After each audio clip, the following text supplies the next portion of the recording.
d'identifier les éléphants. Allez, c'est parti!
Comme vous avez pu le voir, cette réaction est très facile et plutôt marrante à réaliser. Tout comme la bouteille bleue, elle est basée sur le principe d'oxydoréduction.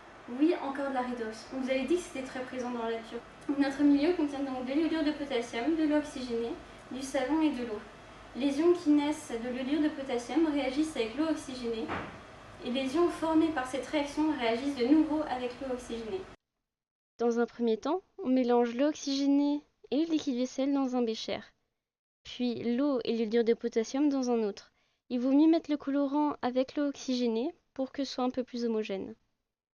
Pour ensuite faire réagir, on n'a qu'à verser la solution avec l'iodure de potassium dans la solution de liquide vaisselle et d'eau oxygénée. Le mécanisme de cette réaction est très simple à expliquer. Tout d'abord, on a l'eau oxygénée qui va réagir avec les ions I- provenant de l'iodure de potassium pour nous donner du diode, I2, et deux ions OH-.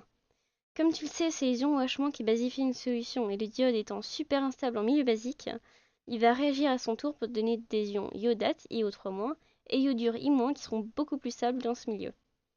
Les ions iodates vont ensuite réagir à nouveau avec l'eau oxygénée pour donner du dioxygène.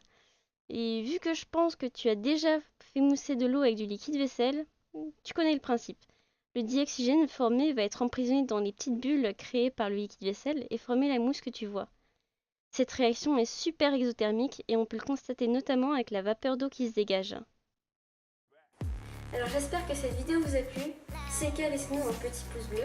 Et si vous avez des questions ou des remarques à faire, laissez-les nous dans les commentaires. Sur ce, petite à bientôt!